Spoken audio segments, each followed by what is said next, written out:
Good morning everyone. So mga idol, for today's video, akong i-flex sa inyo mga idol ang atong biyahe sa milabayng semana mga idol. Dili na to basta-basta mata makapag-post gugmikan sa kabisi sa ato ang sitwasyon.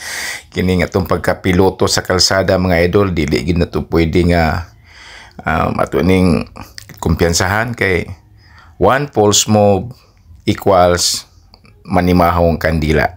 Meaning, amping-amping yun. Kaining mga piloto sa kalsada o asa mang dapita nga kapiloto ka karon. So ako kang i-challenge nga amping lang kanunay o importante ang pagampo. So mga idol, wala ilangan-langan. Ato ning i-picture sa inyo, ako ning i-flex pod sa inyo ang ato ang biyahe sa akong giingon sa unahan. Pinakataas nga tulay nga nagkutay gikan sa Lanao paingon sa Tanggob City mga idol. Pero kini nga tulay mao ni katong og nahinumdum mo kung mo sakay ka sa Mukas, tagos na ka dito sa maong naisgutan sa unahan.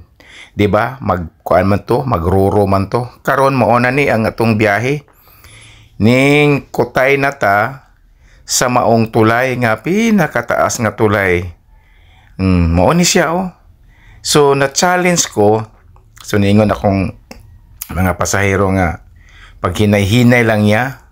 Ang importante dili na to sayangon ang opportunity nga nakaagi ta dire. So ako pod abtik pamantas manatad bitaw no.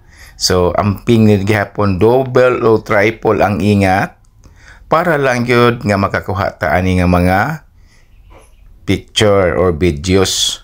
Gani pa man kini nga video moabot kini og 3 minutes and 26 seconds. So mao na siya.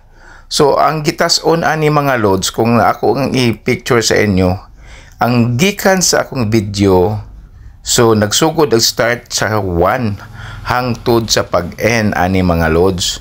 So meaning inana kataas ang akong gidagan nga niabot og 3 minutes and 26 seconds. So nagpasabot mga loads taas gid ay ang maong tulay. Kay imagine na gani ang nagkutay sa mga miagi adto magsakay makagroro karon. So give ko ana gitagos na ning ko ana ning shortcut na. So inana pod siya no. Medyo layo lang pod gihapon siya. Kung imong i-travel ang travel time gyapon nimo gumikan kay motuyok man ka. So inaana mga loads no. Ang importante mga loads nakakita mo asa dapit ni kung panalitan ka mo gustong mo makigsuroy-suroy sa maong lugar nindot gud mga loads. Dihiri di ka makakita pod nga murag laay pug ka nakaabot pag kas laing nasod. So taas na kayo akong pangagipanulti mga loads. Ang importante akong gi-flex sa inyo para ma-share po nako sa inyo ang atong mga biyahe. Daghang salamat!